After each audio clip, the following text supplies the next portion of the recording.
Good morning students.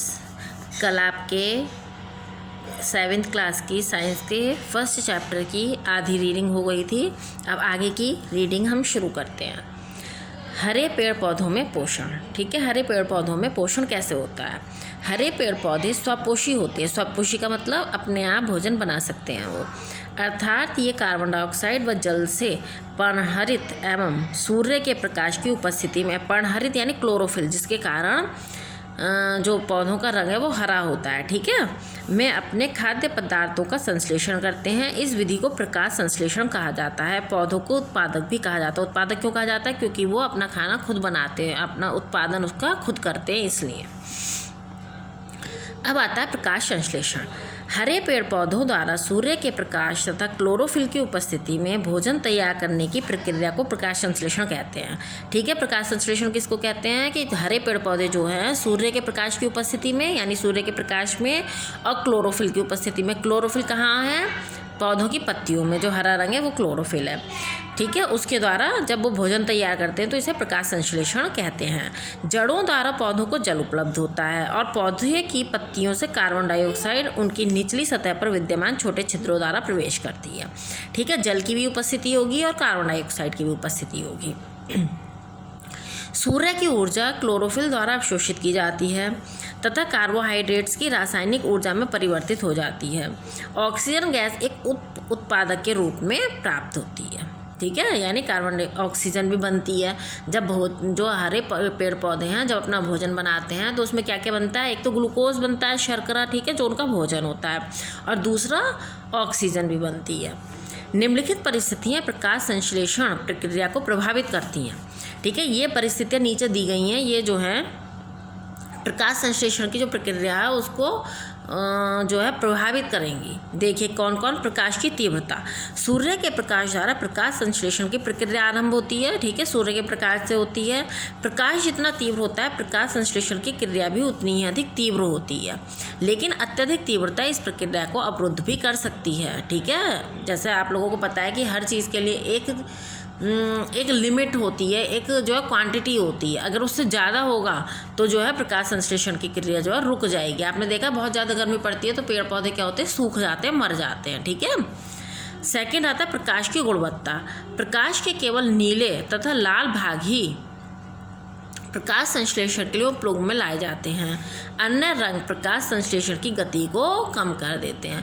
प्रकाश में पता है आपको 7 कलर होते हैं, तो नीला और जो लाल कलर होता है वही प्रकाश संश्लेषण में उपयोग में लाया जाता है। बाकी जो कलर होते हैं वो क्या करते हैं? उसकी गति को कम कर देते हैं।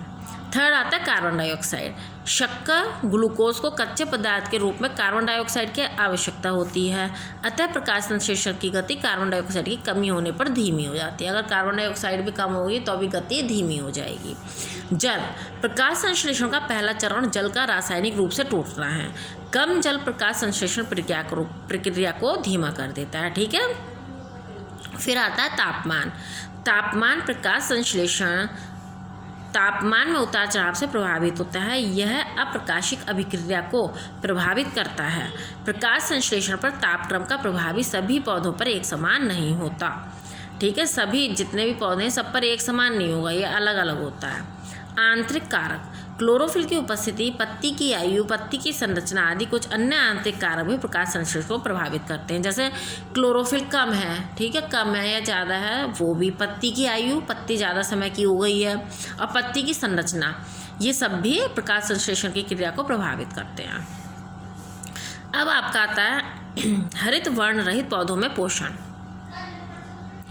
केवल हरे पेड़ पौधे ही अपना भोजन स्वयं तैयार करने में सक्षम होते हैं, जानते ही हैं आप सब लोग। लेकिन जिन पौधों में पर्णहरित नहीं होता वे भोजन के लिए दूसरे जीवित प्राणियों पर निर्भर होते हैं, जैसे जीवाणु, फफूंदी तथा कुछ उच्च स्तरीय प्राणी।